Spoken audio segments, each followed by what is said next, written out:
Unique people leading unique lives shape and inform Iowa City. This community is enhanced by these women and men who live in our midst, working, teaching, creating. Welcome to a series of conversations with people who have stories to tell. Join my guests and me, Ellen Buchanan, in a series of interviews called One of a Kind.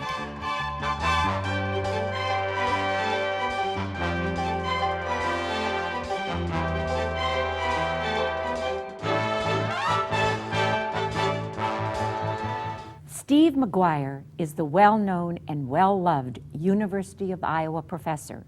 He's also a storyteller, an artist, an internationally known bicyclist, a husband and father.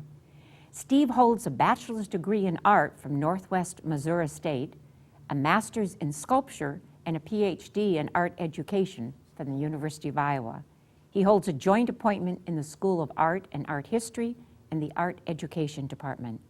He has received numerous awards for his teaching, including the 1997 Collegiate Teaching Award from the UI and the 1999 Iowa Higher Education Art Educator of the Year.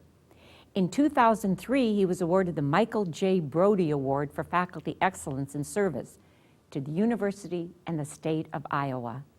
This past year, he served as Faculty Senate Officer. Steve's love of biking and storytelling are intertwined and legendary. His biking has led him not only to build special bicycles, but he rides them around the world storytelling and collecting stories. He stated that, "I've been riding a bike since I was a boy in Kansas City, and I've never stopped." In addition to his many accomplishments, Steve McGuire has rescued 3 people out of the Iowa River. In the flood of '93, a student fell into the river and McGuire fought the current to bring the man to safety. A decade later, he pulled a man in his boat to shore before the vessel sank. And in 2007, into the frigid water he went and pulled a woman from her car to safety. For one of the rescues, Steve received the Governor of the State of Iowa Award for Valor. Steve and his wife, Lori, have 2 sons, Chris and Daniel.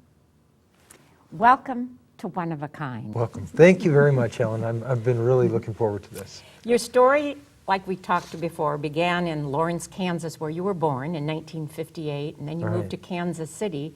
For the viewers, I know would be very interested, tell me a bit about your first family and their influence on you. My first family. Like all families, they're fairly idiosyncratic. Interesting people that when you're growing up, you really don't think much about the impact of their lives. And then some years later, it shows up in just about everything you're doing. I tell university students, as much as they might dread the thought, every day they're becoming more and more like their parents. But and somebody was a storyteller in your past, oh yeah, too? That's right. Was it your grandparents? Well, my grandmother was a tremendous storyteller, and my father was so good at telling stories that in high school, people would ask, my friends would, if they could come over to my house and have my dad tell stories. So, you think about what gets the attention of high school students. Wow. The fact that my father, that my friends would say, "Can we come over and listen to your dad?" Better than television. I know, but yeah, my dad, he told stories all the time. At supper table, we might tell stories for 2 or 3 hours. And I just did not think much of it growing up, but it was what was around me. Were these stories about himself or people he knew? Both. I mean, he told about the adventures of his life. He told the stories that were told him by his great uncles.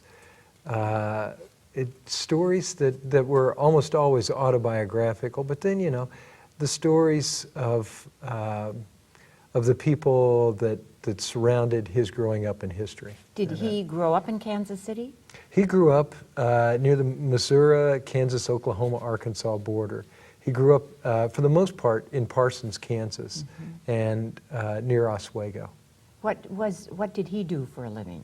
My dad worked at the post office in Kansas City. After he went to school at the University of Kansas, where he met my mom, I was born in Lawrence, Kansas.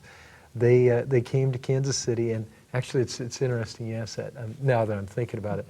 I was out in the yard, and we've got a spirea bush, and my mom will always remind me of my birthday because apparently the spirea were blooming. But I was born on a Kentucky Derby day, and my mom tells me this story. She said, we had enough money to get me to the hospital, you and your dad, but not enough for him to take the bus home. So they had 50 cents, and that's how it all began.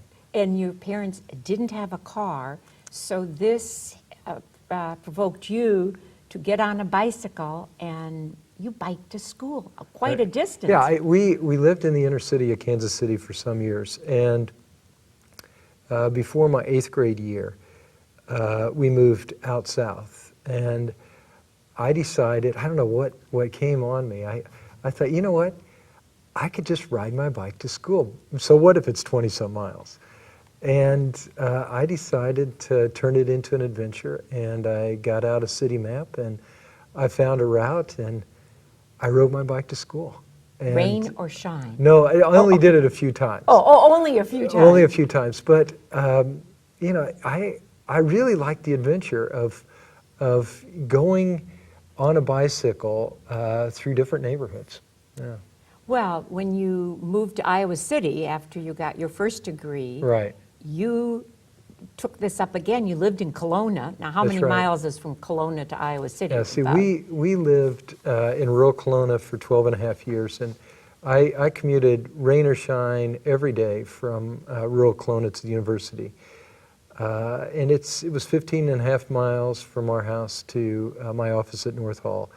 And when we moved to Iowa City, everybody was fearful that I would just be horribly depressed because I would be giving up my bike route. Mm-hmm. In my mind, I patrolled the Sharon Blacktop. I was just so used to seeing it. But I love moving to Iowa City, and I ride in an alternative way. And you've built your own bikes, and you built recumbents. I've built recumbents. Our son Chris, who's now 23 years old, has cerebral palsy. He's quadriplegic and doesn't have trunk control.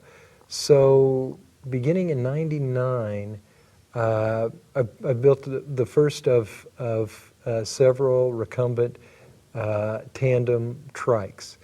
The idea being that he could ride with us as a passenger. One thing led to another. I made and purchased singles, that is, one that an individual could ride by themselves. Then we continued to make the recumbents, and we began a program where we pair able-bodied and disabled riders as tandem partners through Tandem Stories Quest at the University of Iowa. We partnered with West High School and Steve Merkel, and begin to do kind of cycling events and outdoor activities. It blossomed so that the program now includes maybe 10 of these recumbent tandems. There's even a special category at Special Olympics where these are raced against each other. And last year we took the West High special education students, the City High special education students, 42 in total, to race at Iowa State. It was really fun. Oh my! It's a blast. Did they absolutely weren't they thrilled? Oh yeah, and you know, it's we've done this now for maybe 5 or 6 years, and so we've got the routine down. But it's always really quite an adventure. Weather's always held out. That's interesting. We've never gotten rained on. You've been blessed by that. Yeah. That's a wonderful thing to do. It's fun. To be outside and be able to get some exercise. Now, your biking, before we move into your art, your biking has taken you from Alaska, and back here. Let's see, that's 3,478 miles. Right. You've done the Iditarod Trail. Right. And you've biked all around this country and Iceland. Right. You log about how many miles a year? I log just about 10,000 miles a year on my bicycle. But you combine this biking with storytelling. I combine this bike with storytelling. So Why the two of them together? Well, everybody should be afforded the opportunity to have their life move forward by coincidence and consequence, and to be able to take advantage of it. And for one reason or another, things have turned out very, very purposeful in terms of my bike. Interestingly enough, it all began with a bicycle trip out of necessity. In 1983, at the end of my first year of graduate school, I had given my '76 Toyota Corolla to my little brother who'd graduated from MU, moved from Missouri to Dallas. He needed a car, I didn't. And I wanted to go home. It was Memorial Weekend. I had $120 to my name. I purchased from a friend, Frank Pitcher, a used Giton bicycle, commonly referred to at the time as a 10-speed. And I thought to myself, I could do this. And I called my dad. And what you have to understand about my dad and storytelling is that I guess I grew up knowing that it wasn't simply what I did and told him, but it was how I told him. And so I called him on a Saturday morning and I said, okay, I'm coming home. And he said, I know. He said, so when do you think you're going to get here? And that's what I was waiting for. And I said, 3 days. And he said, 3 days? I don't get it. I thought you were leaving this morning. I said, I am. He said, I still don't get it. I said, I'm riding a bike. He said, Steve, use your head. All I had was $6.75 to my name, a sleeping bag that I had found or retrieved from a friend's storage unit, and a loaf of bread, a jar of jelly, and a lot of desire, and a map. It was pouring down rain. I left Iowa City, headed south. Because it rained all day, I rode 128 miles. On the back roads. On the back roads. The blue, did they call them blue roads? The blue highways. Blue highways. Literally on the blue highways. And that night I slept underneath an alcove of a church next to Pulaski, Iowa. I woke up in the morning as sore as all get out. And anybody that knows from experience, curiously, when you get sore doing something, the only thing you can do is what got you sore. So I climbed on my bike, I limped into Pulaski, took a shower in the sink of a Casey's General Store, headed south, and that night got to Bosworth, Missouri, and slept just outside. In the morning I went into what is a railroad town. I had $1.35 left to my name, over 100 miles left to go to Kansas City. And I leaned my bike up against a glass plate window of a combination bar restaurant. I walked in and there were railroad men seated family style eating breakfast. And I felt every bit the stupid that I must have looked. And one of the older men stopped and he said, son, he said, where are you going? And I said, Kansas City. He said, on that? And I said, yeah. He said, where'd you come from? And I said, Iowa City. And he said, on that? I said, yeah. He said, come over here and sit down. I sat down. I ordered the largest breakfast that I've ever eaten in my life, bought 3 Milky Way candy bars. When I got to Kansas City, I realized this was just about the funnest thing that I'd ever done, because the whole day, those days had been mediated by the elements and by conversations that I had with people. So one thing leads to another, and over the years, after taking a lot of bicycle trips and performing stories as a storyteller, first regionally, then nationally, and then outside the country, I realized that so much of the content of my stories really had to do with being on my bicycle and meeting people as a stranger or through an adventure. And so I began to combine in a purposeful way riding my bike and telling stories. And so from there launched different grant projects that revolve around storytelling. What did your father say? And your mother is still living? Oh, yeah. Yes, when you arrived. You know, he thought that it was a terrific thing. One time I tell people, my dad used to live vicariously through some of these. And one time I was coming through the desert, and I was outside of 29 Palms, and it was in July. You don't ride through the desert when it's or 29 But you Palms did. there. And I was riding my bike, and I came back into 29 Palms because a trooper had stopped me and said the only water from here for the next 275 miles is on the back of a rancher's truck. Are you sure you want to be doing this? And I called my dad and I told him that story, and he said, "Don't go anywhere. I'll send you an evaporation kit. You'll be just fine." So, Did he? No, No. he didn't. But I think he liked the stories, and he taught me in a sense to do things that would make good stories. And you've collected them. And I've collected them. You've collected, what's it called, completing stories on a CD? On a CD. And that's when you went around, was it just Iowa, or Well, completing stories are really autobiographical stories of my youth on a bicycle, tied together with being an adult, and so interlacing stories from when I'm younger and stories when I'm older. But I did travel around Iceland to collect stories, and in that other instance, people's stories other now. people's Other stories, people's stories. and set those side by side with my own. I mean, in Iowa we have century farms. In Iceland they have millennium farms. Some families have been on their farm for literally 1,000 years. And so I traveled the circumference of Iceland bicycle, interviewed people at their farm about the different portions of an Icelandic saga that had taken place. And this is about 1,800 miles, and Iceland's just an incredible country. So it was quite fun. How do you record their stories? It was interesting in this instance. I took with me a tandem recumbent trike, and I had a camera mount, video camera mount, up on one of the kingpins of the cycle. So sometimes I would ride with people and interview them as we were riding.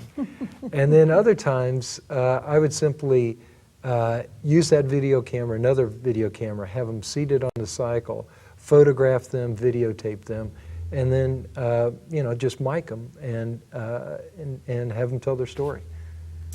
Do you have a memorable, all of these stories, any couple stories that just tugged at your heart or that you just was so wonderful? Over the years? Yeah, or from that? From that or and over the years. Do you have some?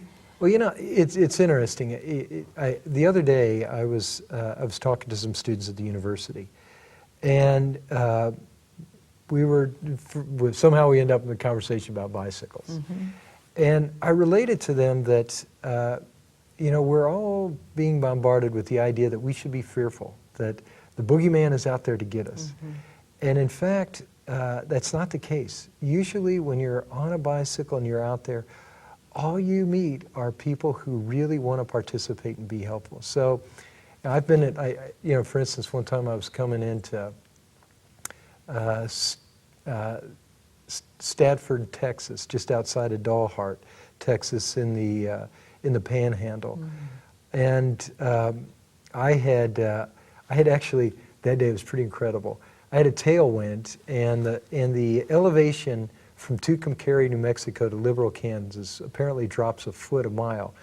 And I rode 178 miles that day, but it was just before dark. And as I pulled up to a restaurant, the light went off. And I thought, that was my last chance for a meal. And so I knocked. They opened the door, and I asked if I could at least get something to drink. And she said, sure. And I got something to drink. And I asked, if there was a good place to sleep. I was thinking about sleeping on the opposite side of the railroad tracks in a ditch, because the Santa Fe Railroad runs through there. And she said, actually, you can stay in our yard. So I followed her home and pitched my tent in the yard, and I was just about ready to fall asleep when my tent shook. And this little boy's head popped in, and he said, Mr. Biker, it's time for supper. And I went inside, steak and mashed potatoes, and on the back of my chair was a towel, and on the sitting next to the forks and knives was a bar of soap. And you meet people like that all the time, over and over again. So it's that's what I remember. What about Iceland? welcoming? Iceland was they were intrigued at what this person would do. I'll tell you a funny this story. American who's biking the circumference of Iceland, Wouldn't you know collecting their stories. The first day that I'm there would also be the first day that a Chinese president had ever visited the country of Iceland. And so I was putting my bicycle together in the parking lot of the Hotel Isafjordur or Lofler. And Jiang Zemin was inside, I guess, getting ready for the day's events.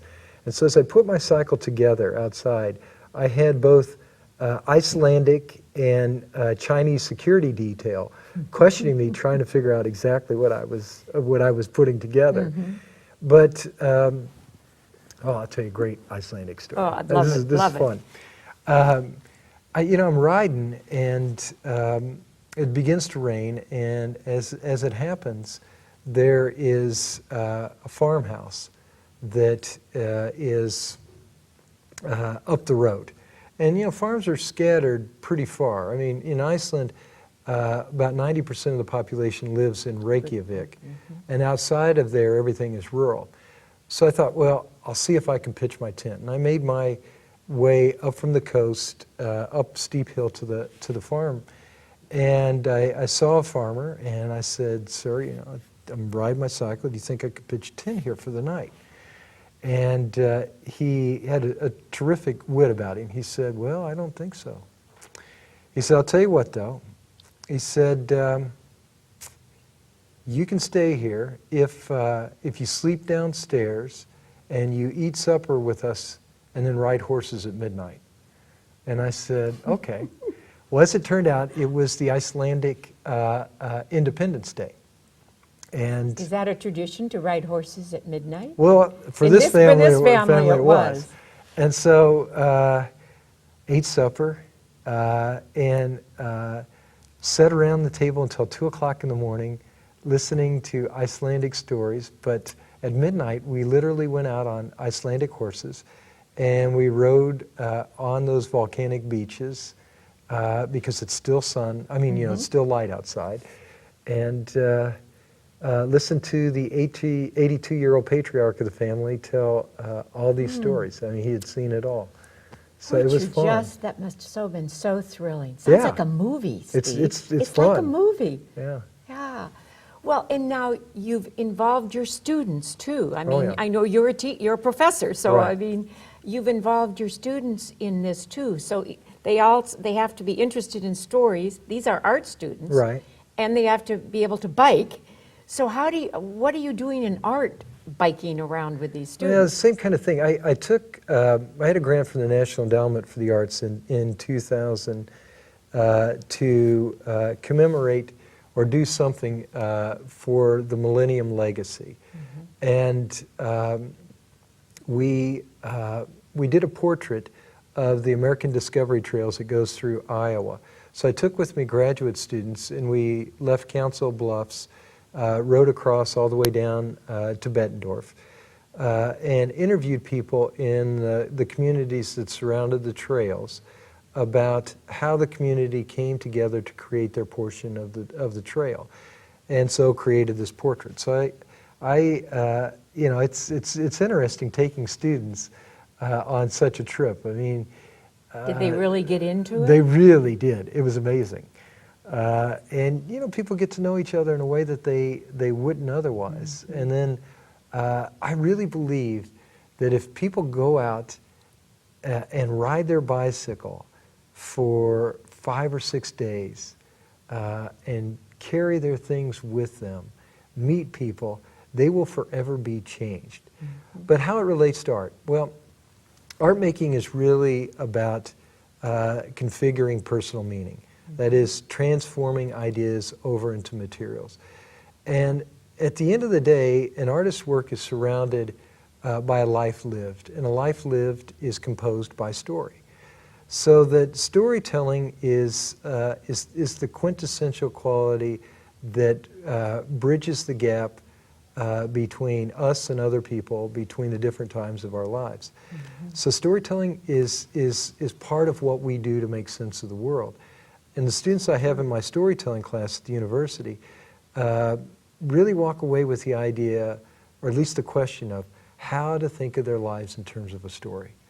So this is what we do. Well, before the interview, I was telling you about this Sam Keen, the philosopher, Right. who's so interested in stories and got me interested in stories. And he said, storytelling is a communal act. It requires community and creates community. Absolutely. And I'm sure of all your travels around, this is what you've seen, Oh yeah, creating community. absolutely. That's right.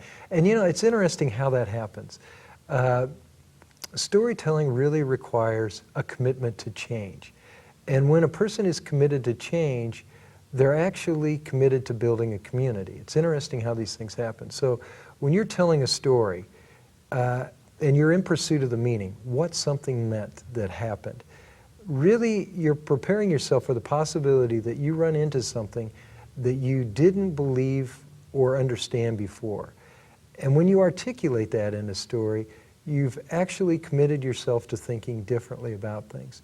So stories exist in people's lives as questions.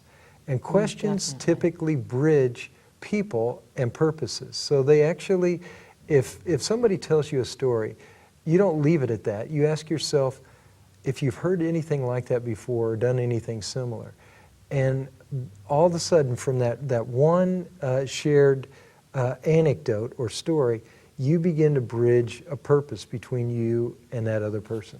And I'm always interested in, you know, who are people's heroes and when were the high points in their lives, the low points. But maybe you don't get that personal in some of your stories when you're collecting. Oh yeah, everything's a challenge. And, you know, stories are really about the twists and turns of events and why something turned out one way instead of another. And, now, you're going on this great adventure. all right. Biking the Great Mountain Divide. Are you going along the Continental Divide from Banff, Canada? Tour Divide on the Great Divide mountain bike trail from Banff, Canada to Antelope Wells, New Mexico, which is on the Mexico-New Mexico border. And it's on a mountain bike trail, so you're off-road. You cross the Continental Divide 27 times, and you climb the equivalent of Mount Everest 7 times over the course of 3.5 weeks. And you're going alone, but you'll meet people along the way from all over the world who are Well, there'll be about 15 people, I think, that'll line up for this race, and everybody gets spread out over the period of the time. But the rule is you're on your own, you're self-supported, you make your way. Carry it all on your bike. Carry it all on your bike. And this will not be a recumbent. It will not be a recumbent. Not on these trails. I have a mountain bike and am thinking the whole thing through. It's very well planned. And you are doing something for a wonderful organization called That's right. Kids Needs. Yep. Do you want to just briefly? Kid Needs is a local organization affiliated with the National Kidney Foundation. I said Kids Needs. Kid Needs. Right. And Lynn Lanning, Richard Smith have a daughter who's a friend, Jenna. Jenna has DDS, dense deposit syndrome. And this foundation, I love their story. Their story is interesting. You've got Jenna who has this rare disorder, and you've got parents who really, like any parent, wants to help their child overcome this. But what's interesting here is that Richard is a researcher. He's in the Department of Otolaryngology at the University of Iowa. And Lynn has this incredible knowledge and experience base, both as a nurse and as a lawyer.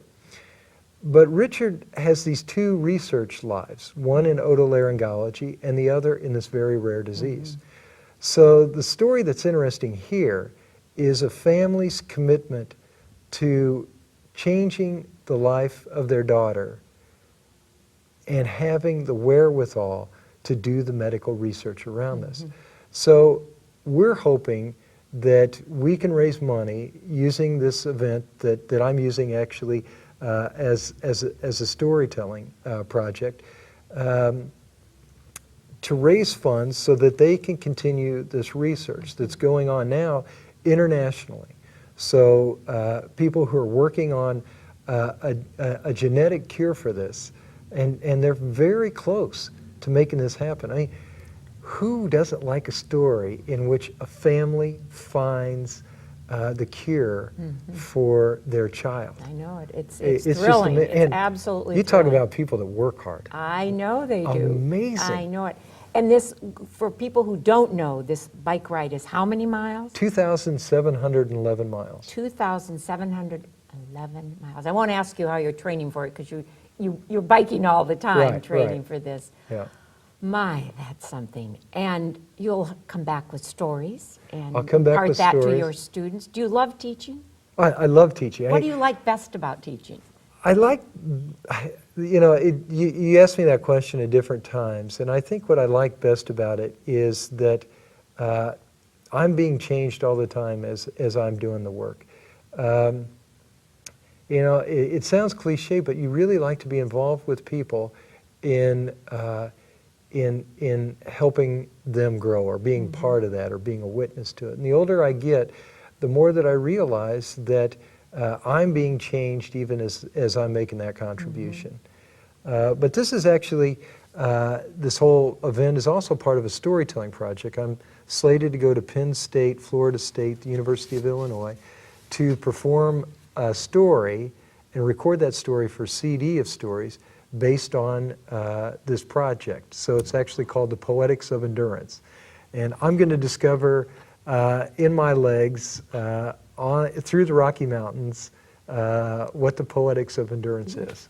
Well, will this be the hard? I know you've biked from around Iceland. I know you biked from the Iditarod. This will be the most challenging bike ride of your lifetime? Hands down. Hands down. This I mean, will I've be done this is a one poetics of endurance. Yeah, I mean, I've done 24-hour events, and you know, and those are endurance events, and they take a long time. But the thing here is, I'll be riding at least 16 hours a day.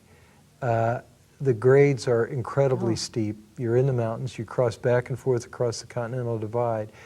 And you know, I'm 50 years old. And the thing about being 50 is, even though I'm blessed with being as fast as I ever was, or as fast as most people are, when I get up in the morning at 50, I haven't recuperated at the same rate that somebody or I would have in my 20s.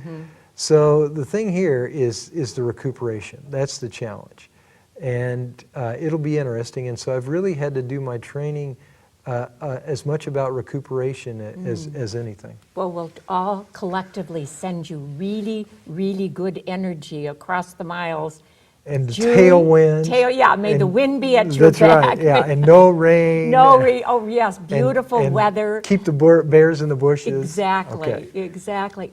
Of all these, have you ever been, you used the word fear, but have you ever been injured has anybody ever hit you? In '84, I got hit by a drunk driver. That's it, of all your And, biking? You know, I mean, you know, I think I crashed this winter. It was, you know, riding on the ice, even though I had studded snow tires. But I think, you know, crashing is a pretty good thing in the sense that it's always an opportunity to get back up. But you know, I've been okay. You know, lucky. Yeah. You've been very, very fortunate. I'm curious. You're only 50. This is very young these days to be 50. Looking back on your life, who or what, I always ask my guests, have had an influence on you? A pretty major influence. Well, of course, my parents. They worked incredibly hard to provide me opportunities, and my siblings that we otherwise wouldn't have had. And I think back, and for instance, my school didn't have a library, but my dad did a book drive for a couple years and put together a library. And at home, both of my parents taught us in the evening, so I had a good education, and you know, they were very focused on doing good work. And so, you know, my parents. Yeah.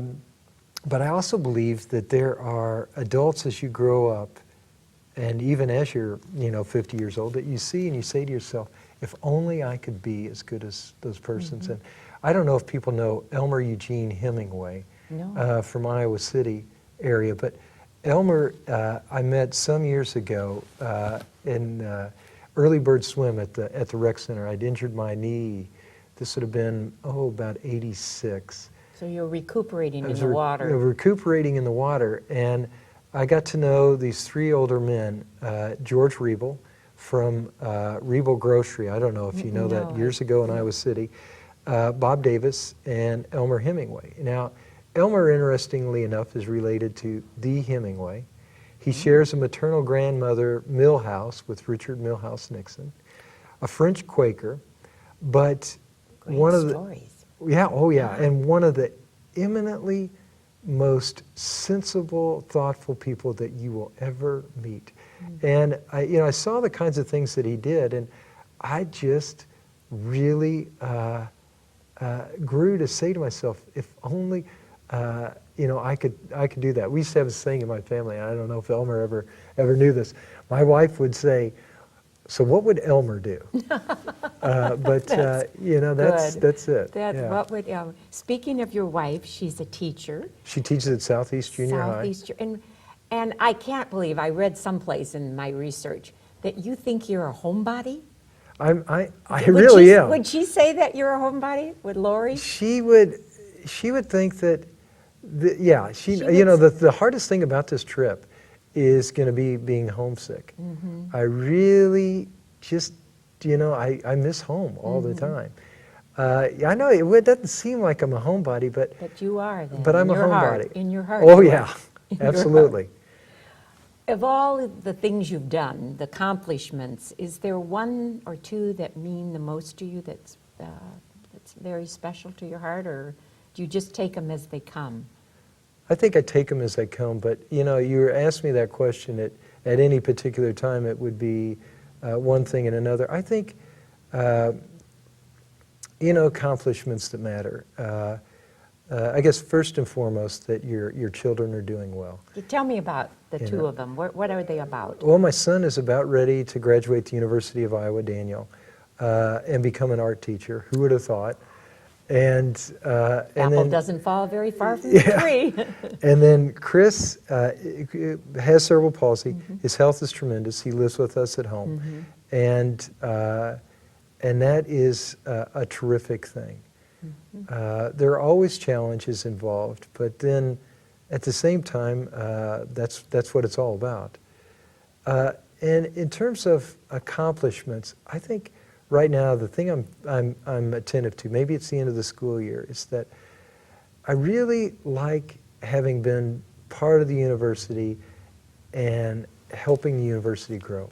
I like working with my faculty colleagues and feeling part of a community and making something that's bigger than ourselves. Everybody should have the opportunity to build something with other people. That's a wonderful thought about the university and putting it that way, that's what you're doing. Yeah, it is. That's what the university does.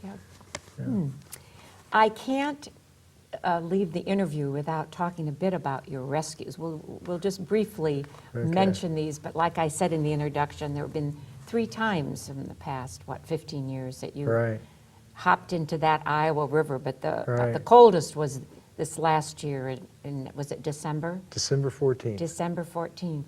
Yeah. What goes through your mind? You just do it? Are you just on adrenaline, or before you jump in, or did you have to calculate this time? Could you make it? Well, interesting. Hypothermia. Yeah, my dad used to get mad at me and say that as usual I didn't use brain 1, but I think in those kinds of instances you not only don't think about what it is that you're doing, but you know better than to try to think about it. You just do what you're supposed to do. That said, when I was in the water, I told myself, Lori's going to kill me if I don't get out of this water alive. So, I knew it was cold, and I knew, but maybe that's why I was in the water. Most people can never live longer than 15 minutes in water that's 32 degrees, and so I knew that we needed to get out of the river. Do you have life-saving techniques, or Well, actually, I was a lifeguard when I was little. You were, Yeah. let's see, I read that you did track, you played soccer, you played football, and you also were a lifeguard. And I was a lifeguard, all those things, and wrestled, and it was fun. And I thought the funniest comment was what your wife said. Yeah, my wife said, I don't think before 40 Steve had an interior life, because Yeah. it was all out here, right? That's right. And then when I did love that when I did comment. have a thought, I thought I was hearing voices. Yeah, I just I was always on go. Go always out. Are your siblings, we mentioned your brother, you have how many other siblings? I've got 2 brothers and a sister. And are they in the Midwest, or have they taken up? Everybody's spread out. One's in Dallas, one's in Wyoming, and one's in Philadelphia. Anybody else a biker besides you? I'm it. You're it. Yeah. You're it. Yeah, yeah. Well, we're going to think so much about you in June on this great bike I ride. appreciate that.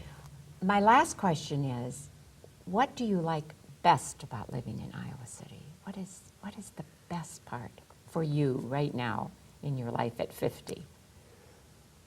Well, these are the things. One is, I'm every day appreciative of the fact that we have the UIHC for our son Chris. Just we couldn't do without it. That's terrific. The other is there's a commitment in this community to make things better. The community is not beat down. It's always forward-looking and always committed to doing better. Mm-hmm. And interestingly, while I got a lot of attention for jumping in the river on December 14th this past year, the thing that I really walked away with was that 3 other people went in the water too that day and helped with the rescue with the children. And when I got home, I thought to myself, this is what being part of a community is about. I like to think that in Iowa City, there are thousands of people who on any given day would do exactly the same thing because they've been able to experience in this community being part of making things good. Mm-hmm. And I was glad to be a team of people, in one city who did that. Making a difference. Yeah. And so, that's, you go all through town, you meet very interesting people, but you also meet people who believe that we could be better. Mm-hmm. That's a good thing. Well, I think we're going to leave on that note. All right. Thank you so much, Thank Steve. you. I really this was appreciate wonderful. It. All right. My guest on One of a Kind has been Steve McGuire, a University of Iowa professor of art education. He's a sculptor, storyteller, extraordinary bicyclist, a humanitarian mentor, husband, and father. A colleague of Professor McGuire states that he is one of the most amazing people she's met and that he's much loved on campus. Words used to describe my guest are compassionate, enthusiastic, remarkable, a superb facilitator, courageous, and a true athlete. Steve McGuire is one of a kind. Thank you.